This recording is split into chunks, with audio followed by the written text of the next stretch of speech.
Shalom, nous allons étudier le Daf Kaf Aleph dans Masechet Sanhedrin et nous reprenons 4 lignes à la fin du Daf Kaf Amud Bet. La Gemara reprend la partie de la Mishnah qui parlait du fait que le roi, lorsqu'il partait en guerre, avait la possibilité de Poretz la Loderer, de détruire toutes les barrières qui pouvaient encombrer le chemin le plus court pour arriver sur le champ de bataille.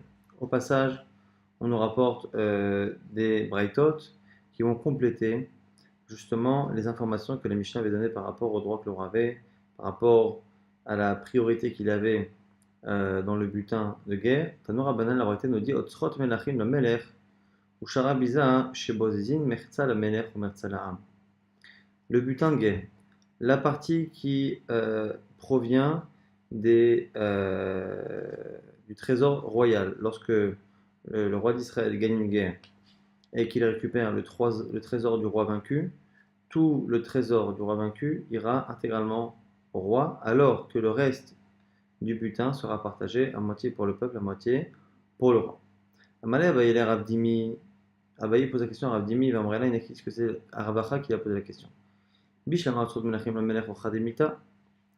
Je dis, ce qui est marqué dans la Braïta au début, le fait que le trésor du roi vaincu appartienne intégralement au roi gagnant, ça c'est l'habitude en général dans les pays. Donc c'est quelque chose que l'on peut comprendre, puisque finalement c'est l'habitude de tous les pays en guerre de faire ainsi. Et là, le fait de partager entre le roi et le peuple le reste, d'où sait-on qu'il dirait que ça n'a pas l'air d'être l'habitude. Par ailleurs, donc d'où la Braïta tire cette halakha. L'Agma nous dit qu'on lui a répondu, dire tire, c'est marqué Vayimshichu Lachem Linagid ou Tzadok. C'est marqué là-bas au sujet de David Amelech, Vayimyechu Shenit Shlomo ben David, qu'on a à nouveau accepté et fait régner Shlomo le fils de David, Vayimshichu Oto Lachem Linagid, et on a fait l'onction, donc on l'a oint, on l'a choisi, on l'a désigné comme étant pour Hachem, comme étant un Nagid, un dirigeant. Ou le Tzadok, et au passage, on a parlé de Tzadok, le Kohen Gadol, qu'on a également nommé comme Kohen Gadol.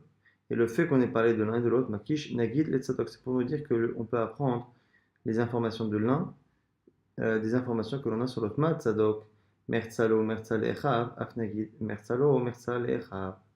Puisque le Kohen Gadol doit partager avec ses frères, avec ses semblables, une partie de ce qui lui revient, on dira pareil pour le roi, qui lorsqu'il gagne une guerre, doit partager avec le peuple. Et d'où sait-on pour le Kohen Gadol? C'est-à-dire Goufé Minalan, ça doit Goufé, on le sait.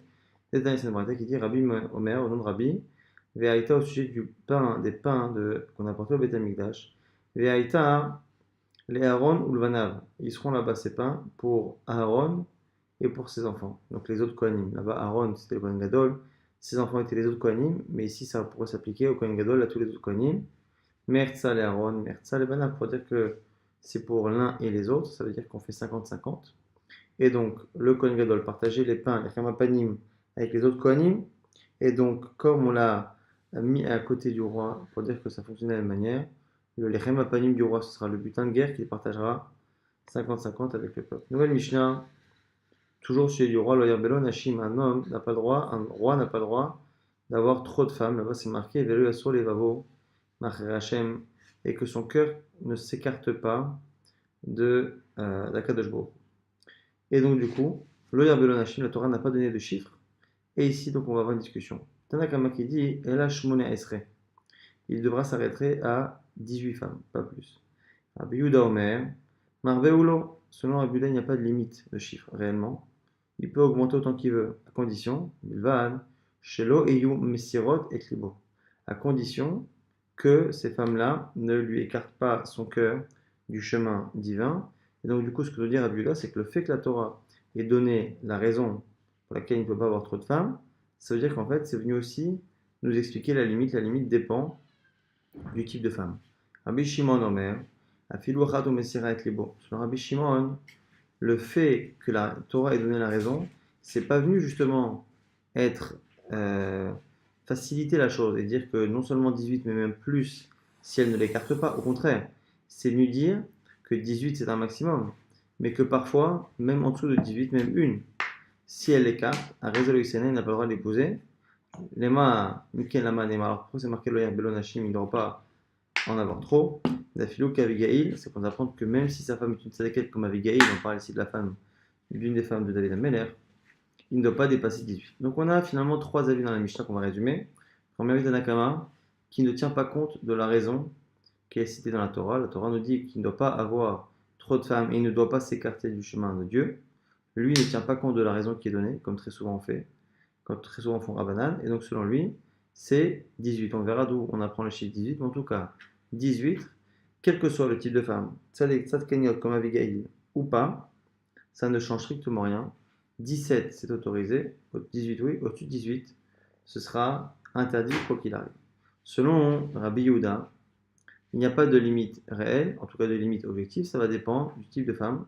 Si ce sont des tzadkeniot qui ne vont pas l'écarter du chemin de Dieu, il pourra en avoir autant qu'il veut. Si elle l'écarte, ça peut être 18, ça peut être moins, ça peut être plus, ça va dépendre de la situation. Et on a Rabbi Shimon qui lui a un avis intermédiaire. Il garde la même limite que Tanakama, c'est 18. Simplement, il vient être marqué et dire que parfois, même moins que 18, ça peut être problématique. Si les femmes sont des types de femmes qui peuvent l'écarter du chemin, encore une fois, que Dieu lui demande de suivre. Nous voyons Gemara Lagma qui nous dit quoi les mémoires?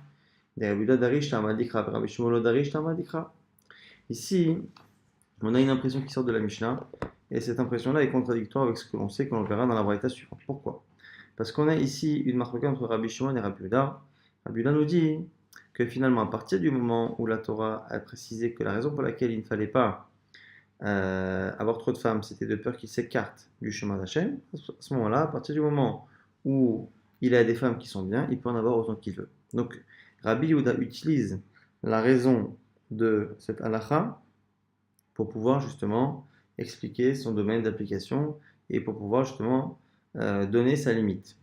Alors que Rabbi Shimon a l'air de dire que non, que quoi qu'il arrive, même si c'est des femmes comme Abigail, il ne pourra pas aller au-delà de 18. Ce qui donne l'impression que Rabbi Yehuda est Doresh Tarmadikra, c'est-à-dire qu'il étudie et il utilise la raison que la Torah donne pour une mitzvah pour pouvoir justement appliquer la halakha différemment, alors que Rabbi Shimon s'y refuse. Le problème, c'est que nous, on a l'impression, en général, que c'est l'inverse. Et pourtant, nous, au nom de Rabbi Yehuda et Rabbi Shimon, on a exactement l'inverse. Le mécor de cette marloquette-là, il est dans un petit d'Etania, Almana a une veuve. Ben Chiania, Ben Chiachera, En Memashkenin Ota. Qu'elle soit pauvre ou riche, une veuve, on n'a pas le droit de lui prendre un mashkon, de lui prendre un gage lorsqu'on lui prête de l'argent chez les mars. C'est marqué là-bas, l'Otahabol, Beged Almana. La Torah nous a dit que l'on n'a pas le droit de prendre le vêtement ou un objet appartenant à une veuve comme gage de l'argent qu'on lui a prêté. La Torah là-bas ne donne pas la raison, mais la raison est devinée par les Chachamim. C'est de peur que du coup ce gage-là, on soit obligé de parfois lui rendre lorsqu'elle a besoin de sa couverture la nuit ou de son vêtement à certains moments, et donc qu'il y ait trop d'allées et venues chez elle et que les gens vont commencer à dire du mal de cette femme et dire qu'elle a une relation avec son créancier. Et donc c'est la raison pour laquelle la Torah aurait interdit cela. Et là-bas, on a finalement un premier avis qui est Rabbi Yehuda, Rabbi Yehuda qui nous dit que, quelle que soit la situation, quoi qu'il arrive, on ne peut pas prendre Beged Almana. On va dire Rabbi Shimon, mais Rabbi Shimon nous dit Ashera Mashkininota, Anyan Mashkininota. Selon Rabbi Shimon, on fait une distinction. Si elle est riche, on peut. Si elle est pauvre, on ne peut pas. Veata Chayav la Chazala, ce que tu dois lui rendre l'objet, Veata Masi Hashemra, Ishrinotea, et ça risque de lui faire une mauvaise réputation parmi ses voisines. Et la Gemara nous explique au passage un peu mieux Amrinan Maïkama. Quelles sont exactement les paroles de Rabbi Shimon? Achikama, Mitor Shetamim Ashkena.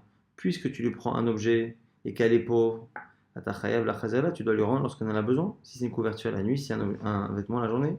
Et du coup, en allant et venant chez elle, Atamasi Hashemra, Vishrenotea, tu risques de lui faire une mauvaise réputation. Alma Rabiuda, Lodarish Tamadikra, Rabbi Shimon, Tarish Tamadikra. On voit bien de cette braïta de Baba Metzia, qui est encore une fois le mécor, la source de cette marloquette, ce qu'on est d'Oresh Tarmadikra, que c'est Rabbi Shimon qui tient compte de la raison de la mitzvah pour l'appliquer ou pas. Donc, comme la raison, c'est une raison qui ne s'applique que pour les pauvres, à ce moment-là, l'interdit de prendre un gage à une femme, c'est que si elle est pauvre, si elle est veuve. Si par contre, si elle est riche, ce sera autorisé. Rabbi Yehuda ne fait pas de distinction. Or, ici, dans notre Mishnah par rapport au roi, c'est exactement l'inverse. C'est-à-dire Rabbi Shimon qui ne veut pas tenir compte de la raison.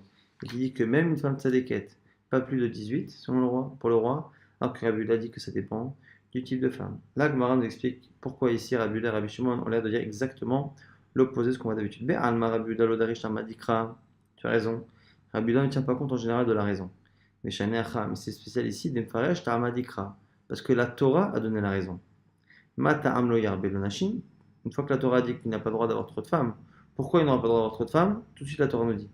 Mais Shum ne le pour ne pas qu'il écarte son cœur de Dieu.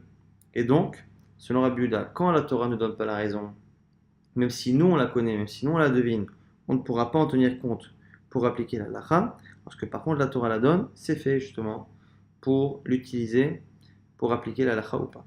Vers Rabbi Shimon Amalacha, Rabbi Shimon te dira justement l'inverse. Mirde be'alma, puisqu'en général, Darshinan ta'ama dikra, en général on utilise la raison devinée, que l'on devine d'une mitzvah, pour justement l'appliquer ou pas. Et du coup, chez nous, la Torah aurait dû dire simplement qu'un roi ne doit pas avoir trop de femmes. On aurait compris tout seul pourquoi. Les lishtok sans rien dire. Et Anna Amina, et moi j'aurais dit, pourquoi il ne doit pas avoir trop de femmes? Et Shumda lo Yassou, pour pas qu'il s'écarte du chemin de Dieu. Lo Yassou la Mali, pourquoi avoir précisé du coup?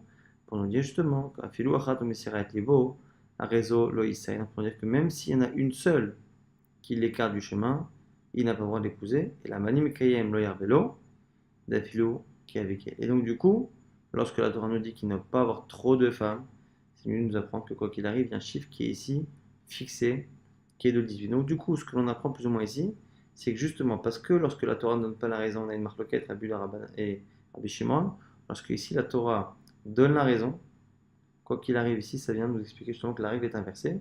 Et donc ce sera Rabbi Yehuda qui tiendra compte de la raison, alors que Rabbi Shimon n'en tiendra pas compte. Maintenant, la Gemara se pose la question sur le chiffre 18. Le chiffre 18 de Tanakama, hein, qu'on retrouve également chez Rabbi Shimon, d'où sortit l'année Shmone Esre, Menalan. D'où a-t-on tiré ce chiffre? Dirti, c'est marqué là-bas, David Banim Bechevron, que David a eu des enfants à Chevron. Et Bechoro, Amnon, son fils aîné était Amnon, qui est né l'Achinoam israélite, de sa femme qui s'appelait Achinoam. Ou Mishneh, son fils second, Kil'av, qui était le fils de Abigail, qui était Eshet Naval à Carmali, qui était anciennement la femme de Naval du Carmel. Vashlishi, le troisième, Avshalom ben Ma'acha, Avshalom le fils de Ma'acha. Donc on a ici à chaque fois donc, plusieurs femmes. Donc la première femme qui était donc Achinoam, la seconde qui est Abigail, la troisième qui est Ma'acha.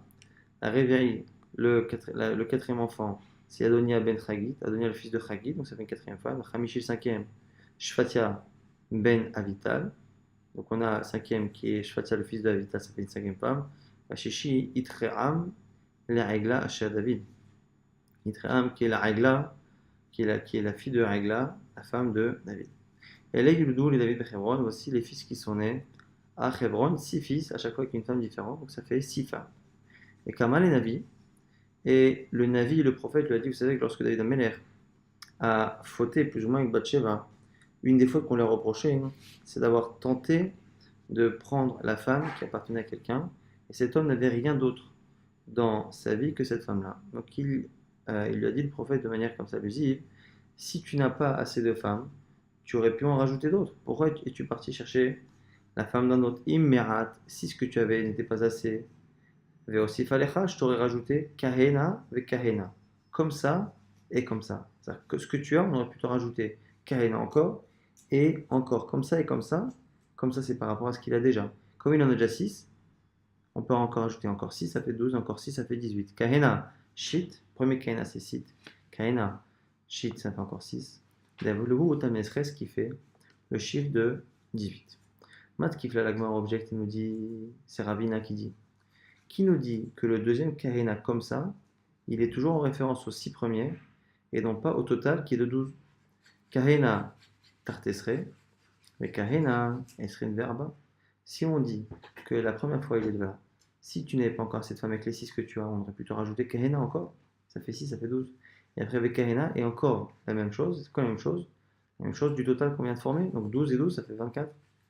La Gemara dit, tu as raison, cette logique-là, on la retrouve dans une braïta qui, elle dit, que dans une braïta, il y en a qui disent que c'est 24 le chiffre maximum. La Gemara nous dit, Ulman, des Darishba, il y en a qui disent qu'un Vav est toujours sujet à une dracha.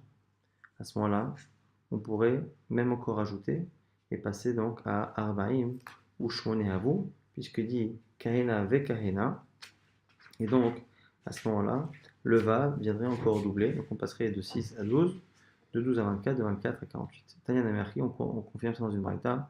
Le Yarvelo Nashim, le Tam Erbaim, ou Shmone, il y en a qui disent que le maximum c'est 48. Et Tana Dida al Maïtame, maintenant quel est l'avis de notre Tana? Amarab Kana dit Makish, Kahina Batra et Kahina Kama, lui pense que les deux Kahina doivent être de la même valeur. Ma Kahina Kama Ishit, Av Kahina Batra, Shit, puisque le premier Kahina c'est 6, le deuxième également ça fera 6. 6, 6 et 6, ça fait évidemment 18. Maintenant, la Gemara s'étonne qu'on n'a pas cité une femme que l'on connaît. Ve'ava Michal, on en a parlé hier dans le date de Shabbat. Michal, qui était la seconde fille de Shaoul, qui lui a été donnée réellement en mariage, là on est sûr qu'il a vraiment épousé. Pourquoi Michal n'est pas citée? Amara, Rav me dit, Aiglazo, Michal.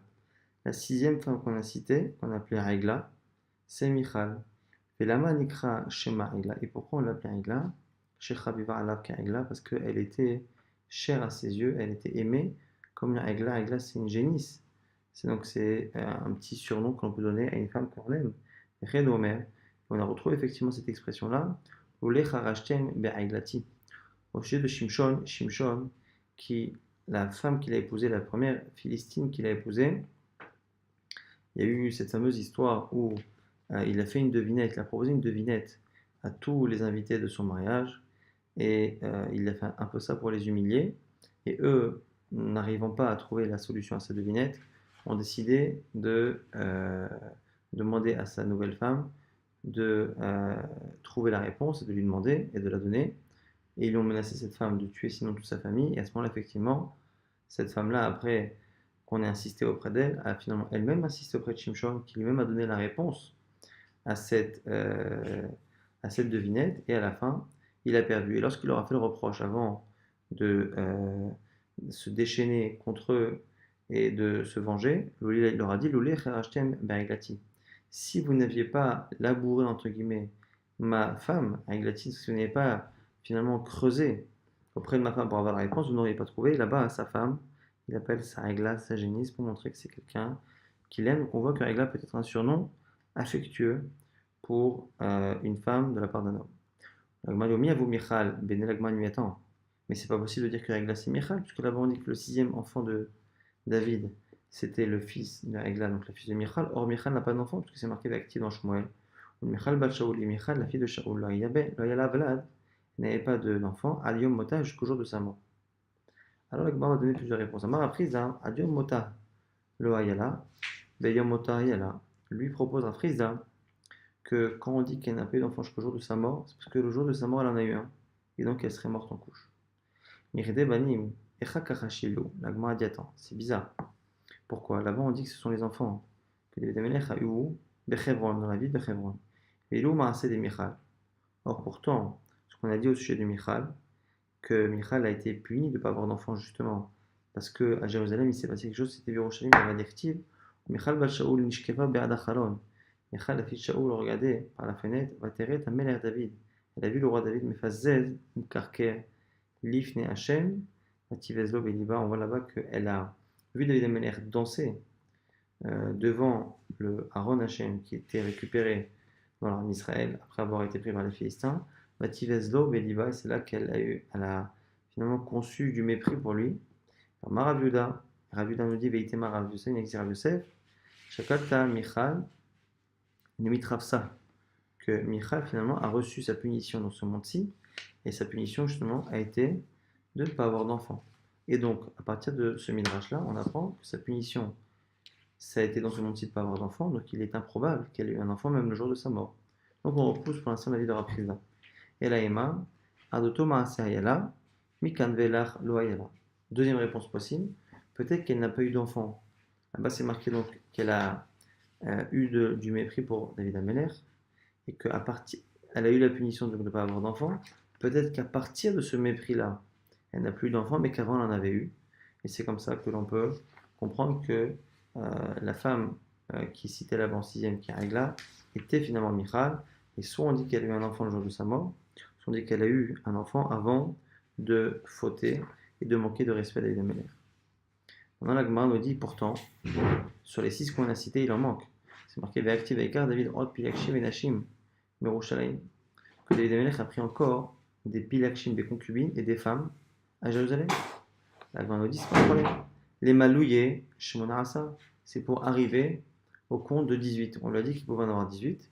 Il en a eu après. Mais au départ, lorsqu'on a dit Kahina avec Kahina, c'est par rapport aux femmes qu'il avait au départ. Maintenant, la Gemara va donner la différence qu'il y a entre Pilakshim et Nashim. Nashim, ce sont des femmes. Pilakshim, des concubines.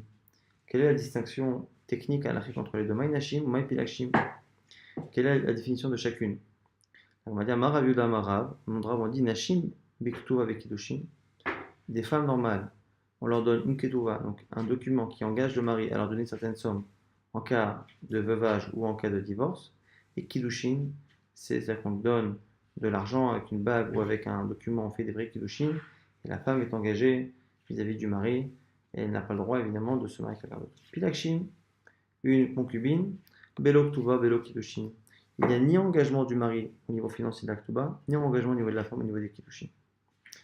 Amar Rav Yuda Marav, toujours Rav Yuda qui cite Rav, Arba Meot Iladim, Ayulo, les David. On dit que David avait 400 jeunes enfants qui venaient de relations assez particulières. Alors, il faut toujours se rappeler ce que dit le Maharsha et certains commentaires au sujet d'Agadot, qu'il y a des chiffres qui sont parfois un peu exagérés et qui sont toujours des chiffres qui reviennent. Le chiffre 400 en fait partie justement, le chiffre 7, 70, 400. 400 est un chiffre qui est souvent rapporté pour des chiffres qui sont importants et souvent des chiffres négatifs. Et là, ici, c'est le cas. Parce que Kulan Bnei Fato Arayu, on nous dit que ces 400 enfants étaient les enfants de femmes que David Ameler a pris en guerre. Et ici, ça fait référence à une halakha, la parashat Kitetse. Parashat Kitetse, c'est marqué là-bas que lorsque le peuple d'Israël partira en guerre et qu'il sera loin de ses femmes et d'une situation normale, et que l'homme aura un désir très fort d'épouser une jeune femme qui est une prisonnière de guerre, la Torah est tolérée vraiment parce qu'elle sait que le penchant de l'homme ne pourra pas résister à cela. La Torah a toléré que cet homme-là puisse épouser cette femme, mais sous certaines conditions. Il faut d'abord que cette femme-là fasse le deuil de son père et sa mère, que cette femme se laisse sans les dire, se rase les cheveux, laisse pousser ses ongles, et à la fin il pourra l'épouser. Mais ce qui ressort en tout cas, c'est que la première relation est autorisé immédiatement avant même ses conversions, et après conversion, il pourra épouser cette femme. Et il nous dit ici que David Ameler aurait eu 400 enfants avec des femmes qui sont Yefat Torah, et tous ces enfants-là, Umagdele Boleriot Hayou, laissaient pousser leurs cheveux comme les gens qui faisaient Avodah Zarah, Kulan Yoshvim Bekranot, Shel Zahav, et ils étaient tous assis dans des carrosses en or, Umalechin Berashek Giasot Hayou, et c'est eux qui étaient à la tête finalement des armées, en tout cas des rangées de soldats. VM Ayou Baale et Grofin, chef de David, c'était les héros et les grands soldats de la maison de David Ameler. Amar Avidu Amarav, Tamar Bat Ifat Toar Eta. Un autre personnage qui est un enfant de David qui est connu, c'est Tamar. Tamar était la fille aussi de Ifat Toar. D'où on le sait, on va rapporter rapidement l'histoire de Tamar. On a cité parmi les fils de David Ameler, on a cité le fils aîné qui est Amnon. Et un jour, ce Amnon est tombé fou amoureux de sa demi-sœur, Tamar, qui était donc la fille de David Ameler, mais la fille d'une autre femme. La Torah ne dit pas quel est exactement le statut de la mère de Tamar, mais en tout cas, cet homme-là a essayé de trouver un stratagème pour avoir une relation avec sa sœur, sa demi-sœur, et donc, sur le conseil de certains, il est venu se porter malade et il a demandé à ce que ce soit sa demi-sœur Tamar qui vienne justement lui préparer à manger et s'occuper de lui. Il a profité de ça pour se retrouver isolé avec elle, et à ce moment-là, il l'a contrainte à avoir une relation. Et lorsque cette femme-là a voulu refuser et lui a dit mais non, elle lui a dit à un moment donné dans ses arguments, chez Neymar, elle lui a dit Yata Berna, elle a l'air par le roi, donc à notre père, Kilo inae ni mimika, car il ne me refusera pas à toi, c'est-à-dire qu'il acceptera que je devienne ta femme. Et si cette Tamar-là était la fille d'une femme qui normalement avait été mariée de manière classique à son père, c'est pas possible. Depuis quand on peut épouser sa sœur? Et là, on est obligé de dire que c'est la fille de Ifat Toar, c'est-à-dire Et les va rencontrer sa mère, et qu'il aura une relation avec elle avant même qu'elle se convertisse, ce qui est toléré selon la Gemara ici dans les Torah. Du coup, cet enfant-là n'est pas halachiquement affilié à son père, puisque finalement, c'est la relation qui est faite entre David Amer qui est juif et une femme qui ne l'est pas. À ce moment-là, elle est entièrement la fille de sa mère, et lorsqu'elle se convertit, elle ne redevient pas la fille de son père, donc elle est toujours étrangère à son père, et donc à son demi-frère, et donc elle pourrait techniquement l'épouser. Ça, c'est la dernière référence à Torah. Maintenant, la Gemara nous dit Ulamnon Rea Ushmu Nadab ben Shim'a Achi David. On nous dit que Amnon avait un ami qui était Nadab et qui est celui qui lui a donné justement ce conseil. Ish Chacham Meod, il était très Chacham, très sage. Amar Abuda Amarav, on a dit au nom de Rav que Ish Chacham le Resha, il était Chacham non pas en sagesse de la vie comme on a l'habitude, mais il était très malin pour faire le mal, ce qui était le cas ici. Et même Adouata Kachadal, et c'est là qu'il lui a dit mais pourquoi es-tu comme ça, comme un pauvre Ben Ameler, alors que tu es le fils du roi. Yom Elo Yonadav, il lui dit Yonadav, Shechav al Mishkavecha veitral. Allonge-toi sur ton lit et fais comme si tu étais malade. Et il lui a dit Atavon Atama Achoti, jusqu'à ce que tu demandes à ce que ta sœur vienne te préparer à manger. Installe Aïnaï et Taberia. Donc c'est ce qu'il a demandé. Il a demandé à ce que sa sœur lui prépare à manger. Vatikar est un masret, Vatisok le Fanav. Et c'est là à ce moment-là qu'elle a pris les instruments et qu'elle a préparé la pâte et lui a préparé à manger. Marabida Marab, Shastalo Minetigun, on dit qu'elle a préparé des choses à frire et que c'est pour ça qu'il fallait qu'elle le fasse juste à côté pour que ce soit mangé frais. Et c'est comme ça qu'il a pu utiliser ce stratagème pour faire ce qu'il voulait faire. Par la suite, il s'est passé quelque chose de très étonnant, c'est qu'une fois qu'il a contraint sa soeur à avoir une relation après avoir vécu des semaines et des mois à se rendre presque quasiment malade réellement, d'amour pour elle, une fois que la relation a eu lieu, il a été pris de haine envers cette même demi-sœur. Vaïsna et Amnon sin'a gedola me'od. C'est marqué là-bas qu'Amnon a détesté Tamar, mais d'une haine très très forte. Il m'a dit, Maïtarama, quelle est la raison? Ça paraît étonnant. Il avait l'air d'être complètement fou d'elle, et un instant après, il la déteste. Tamar, Rav Yisraël comme ça nous dit, Niman ikshiralo ve'asa'ato chutshofra. Que lors de la relation, il y a eu une sorte de fil ou de poil qui est arrivé et qui a touché ses parties intimes à lui et qui l'ont rendu finalement impuissant, qui l'ont abîmé ses parties du corps. La Gemara dit Vechinik Shiralo. La Gemara dit mais ça n'a pas de sens, c'est bizarre. En plus, elle, qu'est-ce qu'elle a fait? La Gemara corrige, dit Laïma, Kashralo Nima Versavou Krochofra, que c'est elle qui, pendant cette relation, a fait exprès de faire en sorte qu'il se blesse et qu'il perde l'utilisation de ces parties du corps. La Gemara dit s'étonne, et ni vehadarash travail, pourtant c'est marqué Mayirti vaïtselo, l'archem goim beyofier, she'en laem libnot Israël, lo se'a bet hashechim, velo bet ha'eva. Pourtant c'est marqué là dans Yecheskel que vaïtselo l'archem goim beyofier. Ensuite dans Israël c'est marqué que dans toutes les nations, il y a une réputation de beauté qui a été donnée au Ram Israël. Et quelle est l'explication de cette beauté particulière qui a étonné tous les peuples? She'en laem libnot Israël, que les filles d'Israël n'avaient pas de pilosité, ni au niveau des aisselles, ni au niveau de la nudité. Donc comment expliquer ce qu'on a dit et l'explication qui disait que de manière volontaire ou involontaire, c'était finalement un poil de la pilosité euh, de Tamar qui avait volontairement ou involontairement blessé Amnon. La Gemara dit Shane Tamar. Et bah, Yefato Aravai, c'est pas un problème parce que Tamar était justement la fille de Yefator, on l'a vu, la fille d'une femme qui était non juive à l'origine, et donc elle avait une génétique qui n'était pas juive, ce qui n'a pas permis qu'elle ait ces qualités particulières qu'il avait à l'époque, et qui, selon les commentaires, étaient particulières à l'époque près et du Beth Amikdash, du premier Beth Amikdash, mais qui n'a pas existé après. En tout cas, à la suite, on dit que Vatikar, Tamar et Efer al-Rocha, après cette histoire-là, Tamar a pris de la cendre qu'elle a mis sur sa tête, parce qu'elle était attristée de la situation. Elle a déchiré la tunique qu'elle portait.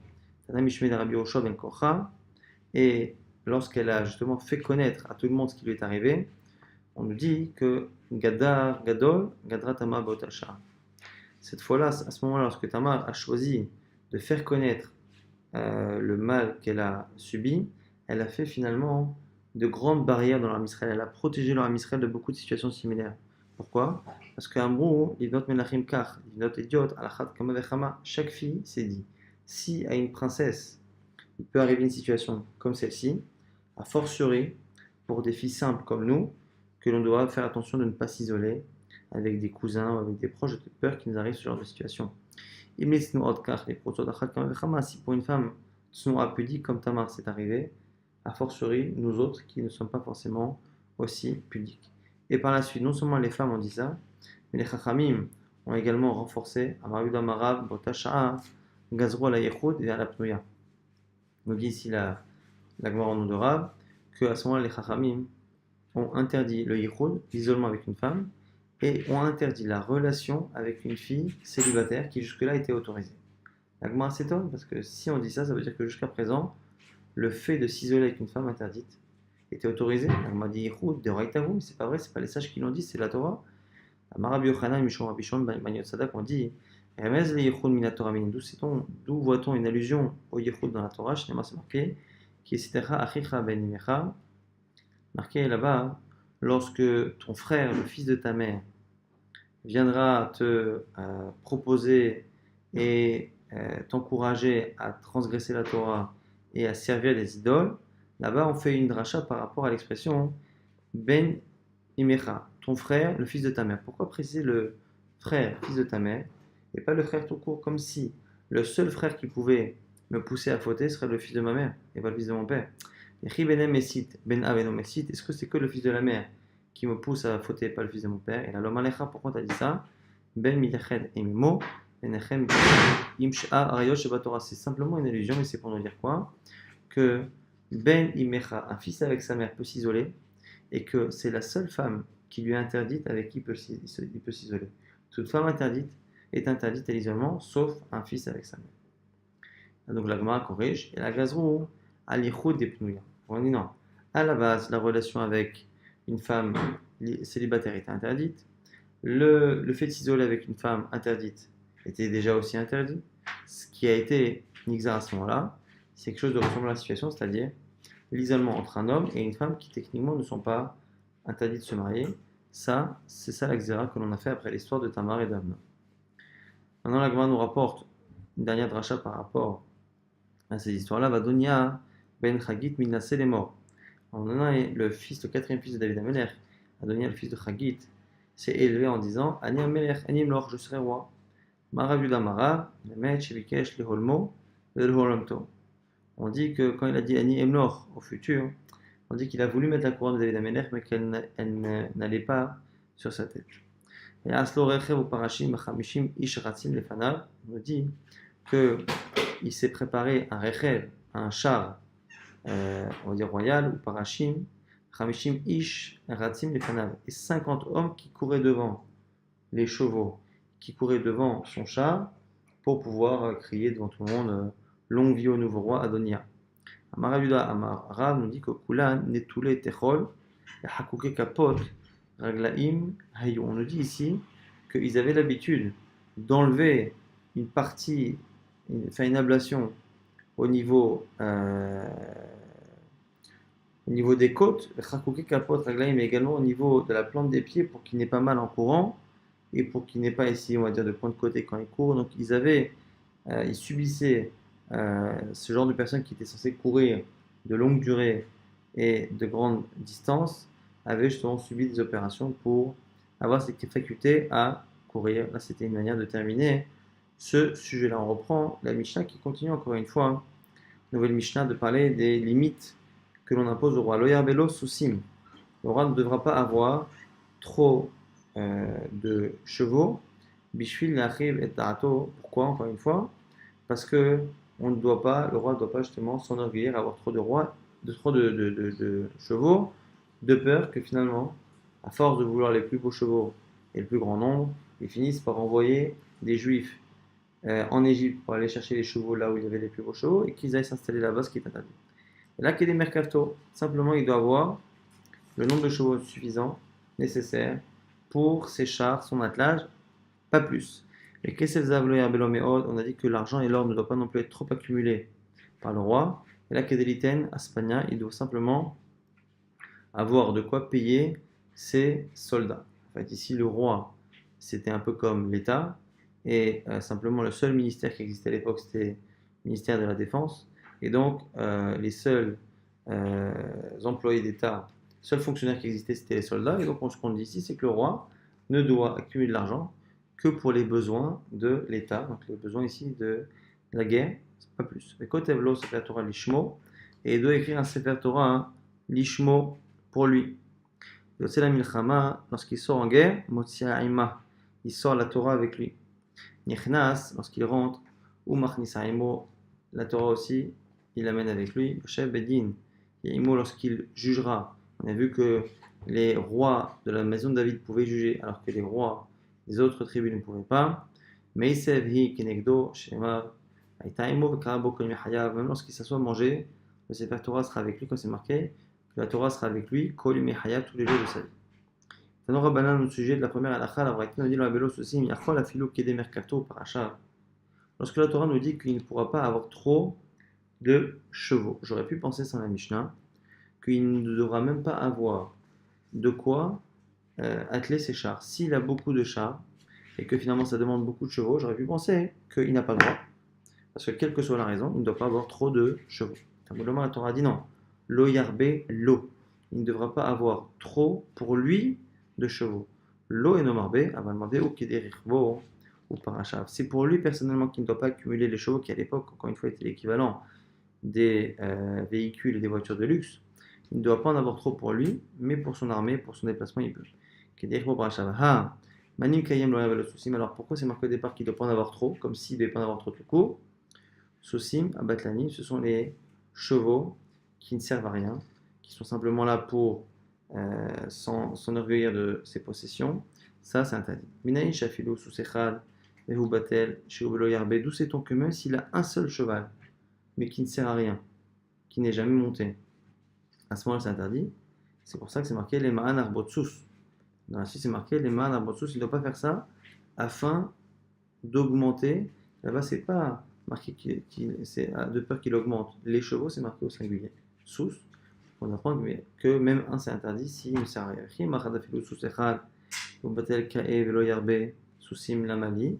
Alors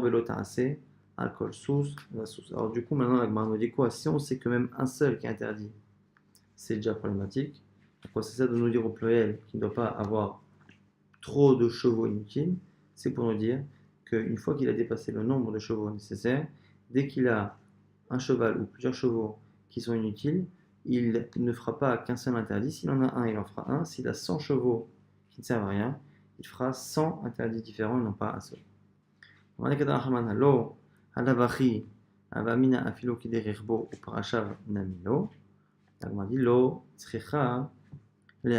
la Gemara revient sur la dracha et dit, est-ce que l'expression lo yarbello était nécessaire? C'est marqué là-bas, il ne doit pas en avoir trop pour lui.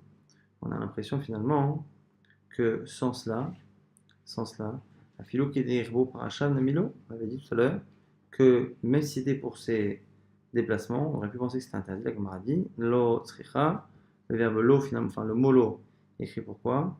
Les a poussés, pour nous dire que il a même le droit d'augmenter le nombre de chevaux dans la mesure où il pense avoir plus tard le besoin pour ses chats. Et donc il peut en avoir tout de suite en fonction des attelages nécessaires, mais il a le droit également de le faire en prévision.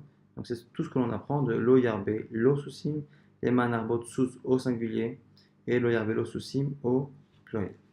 Qu'est-ce que ça veut dire lo? On a dit que même l'argent et l'or, il ne doit pas en avoir trop. Et la Kedeliten Aspania simplement pour payer les salaires des soldats. Maintenant, la Gemara nous dit quoi? Le Rabban Braïta qui nous dit Kesef Zavlo Yarvelo Afilo Kedeliten Aspania Tamulomar Lo Dafkalo même Dracha. On aurait pu penser, si on avait lu le texte, comme la Torah dit qu'il ne doit pas avoir trop d'argent et d'or, on aurait pu penser que même s'il a des besoins pour payer son armée important, on aurait pu penser qu'il n'a pas le droit d'accumuler trop d'argent. C'est marqué là-bas qu'il ne doit pas en avoir trop pour lui. Et ne marbe aval marbehu qu'elle était espagnol, mais pour les besoins de l'État, il a le droit. Amalekata Hamanalo, Alavachi, Avamina Filou Kedeliten Espagnol Namilo, on dit l'Osrecha, la Avachalagmedi, mais ça n'a pas de sens. Pourquoi j'aurais pensé qu'il n'a pas le droit d'avoir de quoi payer? La Gemara dit non. Le Chidouche, c'est qu'il a tout de même le droit d'en avoir plus lorsqu'il est encore une fois en prévision des besoins pour son armée. Donc il a le droit d'accumuler pour payer son armée ou pour éventuellement garder l'argent en avance pour pouvoir recruter dans l'avenir d'autres soldats. Maintenant, la Gemara nous dit quoi? La Gemara va nous reprendre le verbe justement qui était l'eau par rapport à ce qu'on a vu. On a vu que l'eau, c'est pour dire que pour lui c'est interdit, il va voir les autres. Ashta de Amart, lo lidrasha, lo yavelo susim, maïdrashve. À partir du moment où on vient de dire à l'instant que l'eau, c'est pour une rachat, lo yarbe lo nashi maïdrashve. On revient maintenant sur la première halakha, la Mishnah précédente, on avait dit il ne doit pas avoir trop de femmes. Là aussi c'est marqué, il ne doit pas avoir trop de femmes pour lui. Et on a vu qu'à la limite, pour les chevaux, c'était pour nous dire que les seuls chevaux interdits, c'était les chevaux qui ne servaient à rien. Pour l'argent, le seul argent qui est interdit, c'est l'argent aussi qui ne sert pas à payer les soldats. Par contre, pour les femmes, pourquoi avoir précisé, il ne doit pas avoir trop de femmes pour lui. La Gemara nous répond, on lui dit quoi? Les maroutés, hediotot. C'est pour exclure les autres personnes. Pour nous dire quoi? Il n'y a que le roi qui est limité à 18 femmes. L'eau, lui, le Hervé Machine n'aura pas avoir de femmes, mais en particulier aura le droit d'avoir plus de 18 femmes parce qu'il n'a pas la même mission que le roi et donc la même crainte de s'écarter du chemin à 4 jours. Abuda Ramé, Abuda rapporte une objection. On dit que Shlomo Ameler avait combien? 40 000 Uriyot-Susim. Ce sont, on va dire, des Uriyot. Ça ressemble d'ailleurs au mot en français des haras. Donc des écuries, il en avait à peu près 40 000. Si c'est marqué par ailleurs, Yidi Shlomo Arba'im Alafim, Arbat Alafim, Uriyot-Susim. C'est marqué par ailleurs, donc une fois c'était marqué dans Melachim, une fois dans Divrayim, dans le livre des chroniques à la fin du Tanar, c'est marqué 4 000. Une fois 40 000, une fois 4 000. La Gemara dit comment c'est possible? À Ketzad, deux types de réponses. Im Arba'im Elef. Istabelaot hayu. Kol echad vechad hayu lo arbat alafim urvot lesusim. Donc soit il avait 40 000 haras et donc chaque hara il avait 4 000 box pour les chevaux. Et im arbaat alafim istabelaot, ou sinon tu dis qu'il avait 4 000 haras. À vous, kol echad vechad hayu arba'im elef urvot susim, dans laquelle il y avait à chaque fois 40 000 box avec des chevaux, ce qui ne change pas grand chose, mais ce qui est une manière, encore une fois, de mettre en accord les deux versets. Rabbi Yitzhak Ramektiv, autre objection, enfin autre contradiction rapportée par ici par Rabbi Yitzhak, il y a une caisse Nersha Bime Shlomo Lemouma, qu'à l'époque de Shlomo Melech, l'argent était tellement abondant, l'or et l'argent, les métaux étaient tellement abondants, les métaux précieux, que l'argent n'avait pas de valeur à son époque. Courti, c'est marqué après un peu plus tard dans Melachim, et à Melech et à Kesef Yerushalayim Kavanim, que Shlomo Melech a donné l'argent comme des pierres. Et on a l'impression ici qu'on compare l'argent aux pierres, et les pierres avaient de la valeur, et donc on a l'impression que l'argent aussi, la Gemara dit, c'est pas un problème, l'okashia. Il y a une époque de grande bénédiction avec une telle abondance que l'argent et l'or n'avaient plus de valeur, mais après une faute de Shlomo Melech, ça a changé, l'okashia. Kan kodem shenasa Shlomo et Paro, kan lachar shenasa Shlomo et Paro, c'était avant qu'il épouse la fille de Paro, qu'on avait la bracha, après la bracha diminue. Autre conséquence, Amar Rabbi Yitzhak, lorsqu'il a épousé la fille de Paro, Gabriel, l'ange, est descendu, a planté un bâton, un roseau, on va dire, dans la mer. Et elle a Sirton, ce qui a fait une sorte de tourbillon, vers Ala Nivne, Krach Gadol Sheveromi, et cet assèchement de l'eau a permis de créer plus tard on va dire, l'Italie, qui a été le départ de l'Empire romain et qui a détruit le second temple, ce qui est une image ici pour dire qu'en gros, la faute de Shlomo Melech a été d'une manière ou d'une autre la première pierre d'un édifice qui malheureusement a provoqué les erreurs qui ont provoqué la destruction du second temple par les Romains. Rabbi Yitzhak, Mipnema Lonigalu, Ta'ame Torah. Il dit ici, Rabbi Yitzhak, pourquoi les raisons de la Torah n'ont pas été données? Pourquoi? Parce qu'il y a deux endroits où la Torah a donné les raisons d'une mitzvah.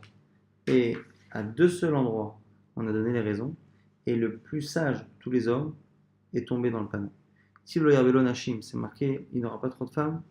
Shlomo Melech a dit, attends, pourquoi pas avoir trop de femmes? De peur qu'il s'écarte. Son cœur s'écarte.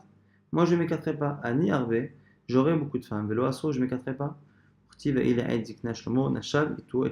marqué que à la vieillesse de Shlomo Ameler, ses femmes ont détourné son cœur. Orti, c'est marqué toujours par rapport au roi Loïr aussi, qu'il n'aura pas trop de chevaux. Alors Shlomo a dit, moi j'aurai beaucoup de chevaux et je ne m'écarterai pas. Orti, c'est marqué, c'est marqué là-bas que finalement il y a eu tellement de chevaux que finalement le prix de Merkava, des attelages de Shlomo Ameler qui venait en plus d'Égypte, là on ne voulait pas justement récupérer des chevaux, était de chez Shemot de 600 d'argent et ainsi de suite pour montrer que finalement il s'est complètement trompé et les gens sont partis chercher des chevaux en Égypte exactement comme ce que la Torah ne voulait pas. On reprend la partie de la Mishnah qui parlait du Sefer Torah. Le côté Sefer Torah, l'Ishmo, il écrit un Sefer Torah pour lui. À la condition qu'il ne prenne pas un Sefer Torah écrit par son père ou par ses ancêtres. Il faut qu'il écrive lui-même. Même si un homme a déjà le Sefer Torah de son père, chacun a la mitzvah d'en écrire. Ici, on fait allusion à une autre mitzvah. La mitzvah qu'un particulier a d'écrire un Sefer Torah. Jusqu'à présent, on parlait du Sefer Torah du roi. Là, c'est le Sefer Torah d'un particulier. Et on voit que de la même manière, un homme ne va prendre celui de son père. Objectif Abaye le Kotevlo Sefer Torah Lishmo. Shelo itnae beshel acherim. Menech in idiotolo. Et pourtant, dans la Braïta qu'on a cité, on a l'impression que c'est le roi seulement qui n'a pas le droit de prendre celui de son père. Mais en particulier, oui, Agma dit non. L'Otsricha, l'Ishte Torot. Agma dit non, le roi a deux Sefer Torah. C'est pas qu'il y a un Sefer Torah pour tout l'Arm Israël et que le Sefer Torah du roi a des halachot particuliers qui font que lui n'a pas le droit de prendre celui de son père et qu'un particulier pourrait pas du tout. Il y a un Sefer Torah pour tout l'Arm Israël. Et ce Sefer Torah pour l'Arm Israël, chacun doit l'écrire et ne pas prendre celui de son père ou d'un ancêtre. Maintenant, ce qu'on apprend, c'est que même le second Sefer Torah que le roi écrit, il doit également l'écrire lui-même et ne pas le faire, le récupérer d'un ancêtre. Urdetania, comme c'est marqué dans une Braïta, avec Katavelo et Mishneh à Torah Azot. Il écrira là-bas Mishneh à Torah. Mishneh à Torah, on a l'impression que c'est le second livre. Kotev Lishmoshte Torah, pour nous dire que le roi écrit deux Sefer Torah. Achat Sheyotz Avenir Kiset Aimo, Achat Shemunachat Lo Bebet Knazav. Un qui sort et qui rentre avec lui tout le temps, et l'autre qui est dans un endroit, posé dans un endroit. Ota Sheyotz Avenir Kiset Aimo, celle qui le suit tout le temps. On sait Ota Kemin Kamea, il le fait tout petit comme les petites amulettes, tout petit, le plus petit possible. Et Tolevizro, et il l'attache à son bras droit. Schéma comme c'est marqué dans Télim, Shiviti Hashem Nektamid. J'ai mis Hashem devant Dieu, devant moi tout le temps. Kimimini Balemot. Et car il ne s'écartera pas de ma droite. C'est une allusion selon la Gemara ici au fait que la Torah était accrochée à son bras. Et donc Nirtasba, l'Olevet Mechatz, l'Olevet Aksim, il ne peut pas tout de même rentrer dans une pièce d'eau ou dans des toilettes. Chez nous, quand c'est marqué, il faut qu'il soit avec lui pour qu'il le lise à n'importe quel moment. De là, on voit qu'il ne doit être avec lui que là où il peut le lire. Comme Raoul, les Krotbo, sinon non. Et la Gemara continuera, on laissera ça pour la date de demain, sur quelques lachot encore une fois par rapport au don de la Torah, dans quelle langue et dans quel alphabet.